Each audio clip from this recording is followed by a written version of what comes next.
This could be us. So back to what I was saying. Could be us. So hello students, good morning, good evening, good afternoon. जब भी जैसे भी आप देख रहे हैं, मेरा नाम है ईशा जैन और आप देख रहे हैं पॉलिटिकल कनेक्शन, जिसमें कि हम अपनी पहली बुक स्टार्ट करने वाले हैं, भारत का संविधान, सिद्धांत और व्यवहार, जिसका चैप्टर नंबर 1 है संविधान क्यों और कैसे। जैसे कि आपको चैप्टर के नाम से ही पता चल रहा है संविधान के बारे में, संविधान क्या है, कैसे ही बना, इसके बारे में हम जानेंगे। अब मान लीजिए कि आप एक नॉर्मल सी सोसाइटी में रहते हैं जिसमें आपकी बेसिक नीड्स क्या क्या हो सकती है। देखिए, सबसे पहला तो आएगा आपका food, next shelter, education, protection, equality, ये सब आपकी बेसिक ज़रूरत है, जिन्हें पूरा करने के लिए हमें कुछ ऐसे लोगों की ज़रूरत पड़ती है जो हमारे लिए निर्णय ले सके कि हमारे लिए कौन सी चीज़ कहाँ तक सही है। अब ऐसे लोगों को बनाने के लिए हमें कुछ ऐसे समूह की ज़रूरत पड़ती है, हमें एक ऐसे सिस्टम की ज़रूरत पड़ती है, ऐसे सिस्टम क्रिएट करना पड़ता है कि जिसके लिए जिसमें लोग हमारे लिए निर्णय ले सके कि हमारे लिए क्या ठीक है और क्या गलत है। अब जिन लोगों को हम चुनेंगे कि वो हमारे लिए डिसीज़न लेंगे, अब उन पर भी हमें कुछ रिस्ट्रिक्शन लगानी पड़ेंगी, कुछ शक्तियाँ देनी पड़ेगी उन्हें भी कि वो हमारे लिए क्या कर सकते हैं, क्या नहीं कर सकते। हमारे विरोध में जाके तो वो कुछ काम नहीं कर रहे। अब इन सब के बारे में संविधान में उन शक्तियाँ, उनकी लिमिटेशंस क्या क्या हैं, सब उसमें संविधान के बारे में आपको विस्तारित रूप से दिया गया है। संविधान की परिभाषा ही यही है, उसका पहला संविधान का पहला काम ही यही है, उसकी परिभाषा ही यही है कि वो बुनियादी नियमों को एक ऐसा समूह उपलब्ध कराए जिसमें लोगों के, समाज के बीच में एक न्यूनतम समन्वय बना रहे, एक विश्वास बना रहे एक दूसरे के ऊपर।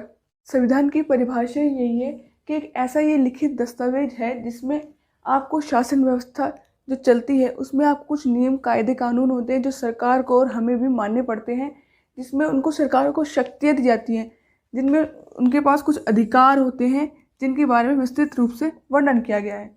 तो आपकी परिभाषा यही है, संविधान का एक ऐसा लिखित दस्तावेज जिसके द्वारा किसी देश में शासन व्यवस्था चलाई जाती है। इसमें नियम, कायदे, कानून, सरकार की शक्तियाँ व उनके अधिकार के बारे में विस्तृत रूप से वर्णन है। तो चलिए शुरू करते हैं अपना अगला टॉपिक, संविधान की क्या भूमिका है या उनकी क्या आवश्यकता है। इसका पहला ही पॉइंट ये है, संविधान तालमेल बढ़ाता है और भरोसा दिलाता है। जैसे कि आप अपने भारत में ही देखेंगे, हमारे भारत में अलग अलग धर्मों के लोग रहते हैं, अलग अलग व्यवसाय करने वाले लोग रहते हैं, जिसमें हमें अपना तालमेल और भरोसा बनाना होता है। जैसे कि हम अपना आसपास ही देखते हैं, हम ज़्यादा दूर नहीं जाएंगे, आप अपने आसपास मोहल्ले में ही देखेंगे अलग अलग धर्मों के लोग रहते हैं, अलग अलग काम करने वाले लोग रहते हैं। अगर किसी की कोई दुकान पे खुद की दुकान है काम करने के लिए, कोई किसी की दुकान पे जाकर काम करता है, कोई नौकरी करता है, सबके अपने अलग अलग व्यवसाय हैं। जैसे कि मान लीजिए, अगर आप अपने मोहल्ले में किसी दुकान पर गए हैं सामान लेने, तो आप ये देख के लाओगे कि अगर वो मेरे धर्म का होगा तो ही मैं उसे सामान लूँगा, नहीं तो नहीं लूँगा। आप ऐसा नहीं करेंगे। क्यों? क्योंकि आपको संविधान में बताया गया है कि संविधान में सभी धर्मों को एक समानता मिली गई है, एक जैसा माना गया, एक बराबर माना गया, किसी को ऊंच नीच नहीं किया गया है। संविधान में सबको इक्वालिटी दी गई है, एक समानता दी गई है। अब मान लीजिए कि कोई सरकार अगर नियम बनाती है तो वो नियम मुझ पे लागू होगा तो आप पर भी लागू होगा, पर हम उसे कैसे मान लें कि वो नियम ठीक भी है हमारे लिए या नहीं। तो हम न्यायालय में देखेंगे कि अगर न्यायालय द्वारा लागू किया गया है वो नियम, तो वो नियम हमारे लिए ठीक होगा। अगर आज भी चार लोगों के बीच लड़ाई होती है तो वो लोग क्या कहते हैं, हम आपको न्यायालय में देखेंगे, I will see you in court. तो हम किस पे भरोसा करते हैं? न्यायालय पे भरोसा करते हैं कि वो जो भी हमारे लिए करेगी वो बिल्कुल ठीक होगा। जैसे कि मान लीजिए दिल्ली है, दिल्ली अब दूसरे राज्यों को ये नहीं कह सकते कि जो नीतियाँ हमारे यहाँ लागू हैं वो आप भी लागू करें। वो ऐसे नहीं कर सकते क्योंकि उनकी अपनी एक सीमा है, वो अपने एक राज्य तक है। वो दूसरे राज्य को नहीं कह सकते कि आप ये करें, हम जो कर रहे हैं आप भी वही करें। नहीं, सबकी अपनी अपनी एक सीमाएं हैं, सीमाएं तय कर रखी है जिसके आधार पर शासन चलता है और जिसके आधार पर राज्य का निर्माण होता है।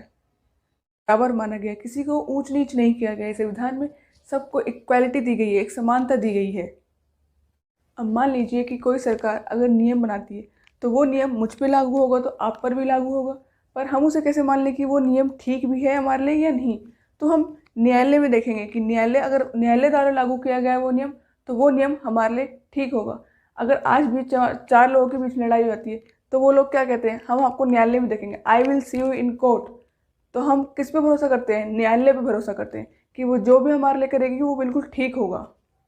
जैसे कि मान लीजिए दिल्ली है, दिल्ली अब दूसरे राज्यों को ये नहीं कह सकते कि जो नीतियाँ हमारे यहाँ लागू हैं वो आप भी लागू करें।